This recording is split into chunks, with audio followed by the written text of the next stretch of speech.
मसीह की प्रभु की उपस्थिति में आप सभी का स्वागत करती हूँ। सुबह के समय परमेश्वर शाम के समय आपको अद्भुत तरीके से आज बात करें। आप परमेश्वर का आत्मा आपके अंदर है और वो आत्मा जो परमेश्वर ने हमें दिया है वो सारी बातों को क्लियर करता है। तो आइए आज हम परमेश्वर के वचन से एक सुंदर बात सीखेंगे कि परमेश्वर ने हमारे जीवन में हर एक काम के पीछे एक प्लान रखा है। तो हम आज पढ़ेंगे यूहन्ना रचित सुसमाचार 12:26 में लिखा है, यदि कोई मेरी सेवा करे तो मेरे पीछे हो ले, और जहाँ मैं हूँ वहाँ मेरा सेवक भी होगा। यदि कोई सेवा करे तो पिता उसकी आदर करेगा। परमेश्वर यहाँ साफ साफ हम शब्दों में बात कर रहा है कि यदि हम परमेश्वर की सेवा करेंगे तो परमेश्वर हमारा आदर करेगा, हमारा ऑनर करेगा। जैसे कि यीशु मसीह ने 3.5 साल तक बिना किसी स्वार्थ के, बिना किसी चीज़ के, हर एक कष्ट और क्लेश के अंदर, हर एक चीज़ के अंदर पूरा विश्वास योग्य रखे परमेश्वर की सेवा करी, और परमेश्वर ने उसको ऑनर किया और उसको स्वर्गीय स्थानों पर अपने दाहिनी ओर बिठाया। जो बाइबल के अनुसार अगर हम देखते हैं हमारे आत्मिक जीवन में, अगर हम प्रभु यीशु मसीह के अंदर है, अगर हमारे जीवन में सेवा का भाव है तो परमेश्वर हमारी ब्लेसिंग को ओपन करता है, हमारी आशीषों को खोलता है। क्योंकि कई बार चंगाई, छुटकारा, डिलीवरेंस हमारी सेवा पे डिपेंड करता है, हमारी सेवा पे निर्भर करता है कि हम किस तरीके से परमेश्वर की सेवा कर रहे हैं। अगर हमारे अंदर सेवा का भाव है तो हम परमेश्वर को खुश कर सकते हैं और परमेश्वर भी हमारा आदर कर सकता है। सेवा का मतलब ये नहीं कि हम फुलपिट पे सेवा करें, हम वर्शिप की सेवा करें या हम और दूसरा काम करें। सेवा मतलब है कि आप परमेश्वर के भवन में अगर आप एक झाड़ू उठाकर वहाँ की सफाई भी करेंगे, यहाँ कहीं पर आपको जूते चप्पल इधर उधर दिखते आप वो भी उठा कर रखेंगे, तो वो भी परमेश्वर के राज्य के लिए सेवा में लिखा जाता है। हमारी सेवा हमारे काम पर निर्भर करती है, हमारे हुनर पर निर्भर करती है कि हम परमेश्वर को कैसी सेवा दे रहे हैं। हम यहाँ पे देखते हैं कि लूका रचित सुसमाचार 1 के जब हम 8 से अगर 14 आयत में हम पढ़ते हैं, यहाँ पे जकरिया जो व्यक्ति था, एक बुजुर्ग हो चुका था, वो बुढ़ापे में था, वो परमेश्वर का एक सेवक था।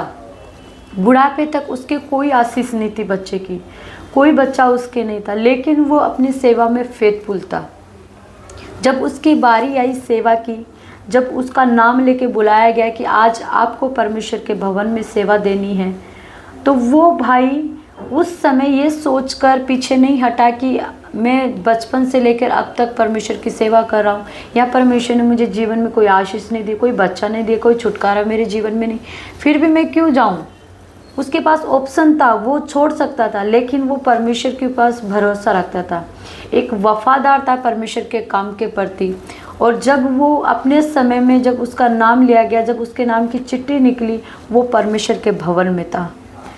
जब वो परमेश्वर के भवन में था तो जब उसको परमेश्वर ने उसकी ब्लेसिंग को ओपन किया, जब वो परमेश्वर के पास विश्वास के साथ खड़ा था, प्रभु ने उसको ब्लेस किया यूहन्ना के साथ में। यूहन्ना जो बपतिस्मा देने वाला, जो मनुष्यों में सर्वश्रेष्ठ गिना गया है, ऐसे बच्चे के साथ परमेश्वर ने उसको ब्लेस किया। आज हम संडे को भी परमेश्वर के नाम को भूल जाते। कई बार हम देखते हैं जब परमेश्वर हमें अपने पास बुलाता है या हमारी कोई ब्लेसिंग हमें नहीं दिख रही तो हम बोलते कि क्या करेंगे बार बार जाके। हम बार बार तो जाते रहते हैं, हर रविवार तो जाते हैं, एक रविवार नहीं जाएंगे तो क्या फ़र्क। अगर यूहन्ना भी यही सोचता कि मैं इस बार नहीं जाऊंगा तो क्या बिगड़ जाएगा, तो शायद उसके जीवन में ये आशीष नहीं आती। ये यूहन्ना बपतिस्मा देने वाला वही है जो खुद एक मनुष्य होकर परमेश्वर के पुत्र का बपतिस्मा दिया। उसको परमेश्वर ने इतना ऊंचा किया, इतना ऊपर किया कि मनुष्यों में वो सबसे सर्वश्रेष्ठ गिना गया। परमेश्वर हमारे जीवन में भी ऐसी ब्लेसिंग रखता है, इसलिए हमें सेवा पे सबसे ज़्यादा ध्यान देना है। हमें विश्वासी बनकर नहीं रहना है। विश्वासी तो कोई भी बन सकता है, विश्वास तो शैतान भी करता है, लेकिन शैतान अपना कर्म नहीं दिखाता उस विश्वास पे। अगर हम विश्वासी हैं तो हमें अपना कर्म दिखाना, अपनी सेवा करके। आप नहीं जानते कि सेवा के पीछे कितनी आशीष छुपी होती है। आज अगर हमारी कलीसिया के अंदर अपने बच्चे सेवा कर रहे हैं, वो अपनी ब्लेसिंग ले रहे हैं, वो अपना डिलीवरेंस ले रहे हैं, वो अपनी अपॉर्चुनिटी को ले रहे हैं, वो अपनी ब्लेसिंग को ओपन कर रहे हैं, लेकिन क्या आप अपनी आशीष को ले पा रहे हैं? हमारी आदत यह है कि हम रविवार को मीटिंग में बैठते हैं और जैसे मीटिंग ख़त्म होती है हम फट से, हमें 100 काम याद आ जाते हैं, इसलिए हम फट से उठकर सीधा घर की तरफ निकलते हैं। एक पल के लिए हम ये नहीं सोचते कि मैं थोड़ा सा काम अगर परमेश्वर के भवन में करके चला जाऊंगा, या अगर इतना मैंने 2.5 घंटे परमेश्वर के पास बैठकर परमेश्वर का वचन सुना, उसकी महिमा करी, तो मैं 5 मिनट उसकी सेवा में दे दूंगा, तो परमेश्वर क्या पता मेरे जीवन में एक अलग आशीष को रखे। हमारे अंदर ऐसा विश्वास नहीं लाता, क्योंकि शैतान ने हमारे विचारों को बांध रखा है, हमारी योजनाओं को, हमारी ब्लेसिंग को शैतान ने बांध रखा है, और हम उसके कामों पर चलते जा रहे हैं, लेकिन सेवा के भाव पर हम ध्यान नहीं दे रहे। इसलिए मेरे प्रियो, बाइबल में अगर परमेश्वर ने एक एक वचन दिया है तो उस वचन के पीछे ब्लेसिंग है। प्रार्थना अपना काम करती है, उपवास अपना काम करता है, वचन अपना काम करता है, लेकिन सेवा अपना काम अलग से करती है। हम देखते प्रेरितों के समय में कलीसिया पूरी सेवा में रहती थी। जो प्रेरितों के समय में बहनें रहती थी वो चेलों को खाने पीने का काम करती थी, और जहाँ दूसरी जगह रख रखाव, विधवाओं की रखवाली, अनाथ बच्चों की देख रेख करना, वो अनेक काम परमेश्वर की किया करती थी। इसलिए वो उनमें से कोई गरीब नहीं था, कोई निर्बल नहीं था, कोई बीमार नहीं था, सब अपनी अपनी सेवा के अनुसार अपने प्रतिफल को पा रहे हैं। अगर आप विश्वासी है तो आज से हमें अपने आप को सावधान करना है, अपने आप को संभालना है। क्यों हमारे जीवन में बीमारी आ रही है, क्यों हम नहीं छूट पा रहे हैं। हम कहते हैं कि ये तो शरीर है, शरीर में बीमारी आती है। परमेश्वर की कोई योजना नहीं बीमारी बनाने की, हम खुद बीमारियों को हमारे अंदर बुला रहे हैं। परमेश्वर ने एक रास्ता दिया है हमें कि आप बड़ी से पुलपिट पे नहीं, आप वर्शिप में नहीं कर सकते, आप ये भी नहीं कर सकते, वो भी नहीं कर सकते, तो आप परमेश्वर के भवन में कोई भी काम करें। सबके लिए अपना अपना एक स्थान होता है, अपनी अपनी आशीष होती है। वो आशीष कुछ भी हो सकती है। अगर आप परमेश्वर को अपना सब कुछ मानते हैं तो हमें परमेश्वर के लिए सेवा भी करनी है। सेवा एक सबसे बड़ा जिम्मेदारी का भाग होता है। परमेश्वर का वचन में लिखा है, तू अपना बोझ मुझ पे डाल दे और मेरा जो जुआ है वो तू उठा ले, क्योंकि वो उठाने में हल्का है। अगर हम परमेश्वर की सेवा का बोझ अपने ऊपर उठाएंगे वो हल्की है। अगर हम संसार को देखते तो वो बहुत बड़ी दिखती है, कठिन दिखती है, लेकिन अगर हम उसको करने पे आते हैं वो बहुत हल्की है। लेकिन उससे ज़्यादा दुख हमारा बड़ा है। अगर हम अपने दुख को देखते हैं, हमारी परेशानी, हमारे क्लेश, हमारे संकट, वो सबसे बड़ा है, ना कि परमेश्वर की सेवा सबसे बड़ी है। अगर परमेश्वर की सेवा हमें करनी है तो अपना बोझ परमेश्वर के ऊपर डालना है। और जो परमेश्वर का जो बोझ था हल्का सा कि तुम मेरी सेवा करो तो तुम आदर पाओगे। तो हमें परमेश्वर की सेवा करनी पूरी पवित्रता में रह के, पूरे विश्वास के साथ, वफादार के साथ। ये नहीं कि 1 महीना कर लिया, 2 महीना कर लिया, 1 साल कर लिया, नहीं। अब जकरिया को याद करें, वो बुढ़ापे के टाइम में भी पीछे नहीं हटा। वो दारू पीने नहीं चला गया, वो घर पे खेत में काम करने नहीं चला गया। जब उसको परमेश्वर के भवन में आना था, जिस दिन उसको आना था वो अपने रिश्तेदार के यहाँ नहीं गया। जिस दिन उसको आना था वो अपने घर पे ये सोच के नहीं रुक गया कि आज मैं घर पे अकेला हूँ, घर को कौन देखेगा। आज हम सब की यही प्रॉब्लम है, हम सब की यही समस्या है कि अगर हम सभी चर्च में चले जाएंगे, खेत में काम कौन करेगा, ये दवाई कौन छिड़केगा, घर पे रखवाली कौन करेगा, कौन खाना बनाएगा, आज बाजार कौन जाएगा। हज़ारों काम।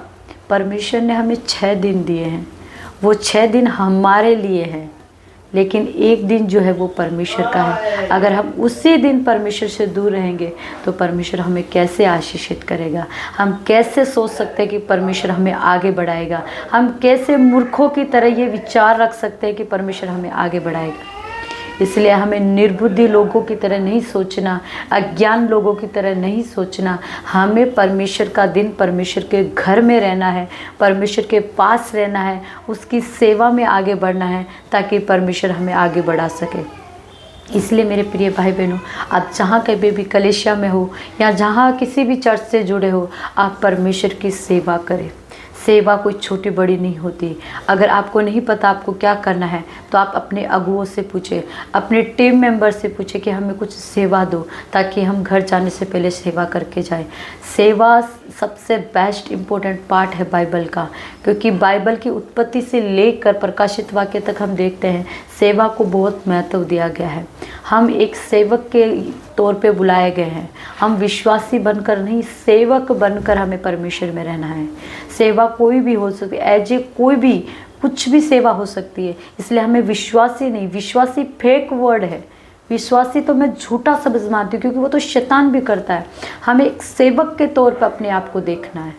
वो सेवा कुछ भी हो सकती है, किचन से लेके, अगर बाथरूम से लेकर आप हॉल से लेकर कहीं पे भी आप सेवा कर सकते हैं। हम सेवक हैं परमेश्वर के, हम परमेश्वर के लोगों के सेवक हैं। हमें परमेश्वर के लिए सेवा करनी है, वो बोझ हमें उठाना है। अगर हमें ब्लेसिंग चाहिए है तो हमें विश्वासी का पद छोड़ना पड़ेगा, हमें सेवक के पद पे आना पड़ेगा।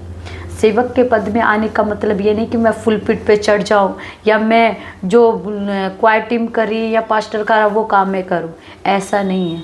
सेवा का मतलब होता है चर्च का कोई भी काम, उसको सेवा में गिना जाता है। वही आपके स्वर्ग राज्य में एक बड़ा प्रतिफल इकट्ठा करती है।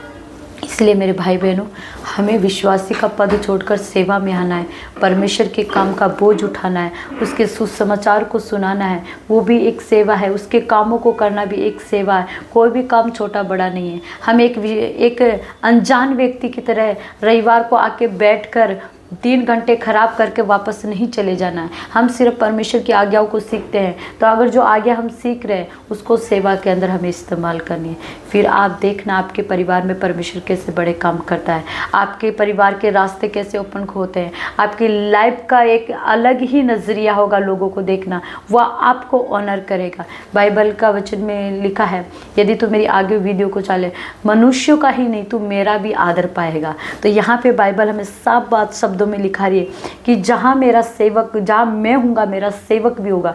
यीशु मसीह कहाँ है आज? स्वर्ग में, परमेश्वर के दाहिनी ओर। अगर उसने वायदा किया है कि मैं जहाँ हूँगा वहाँ मेरे सेवक है, विश्वासी नहीं सेवक होंगे।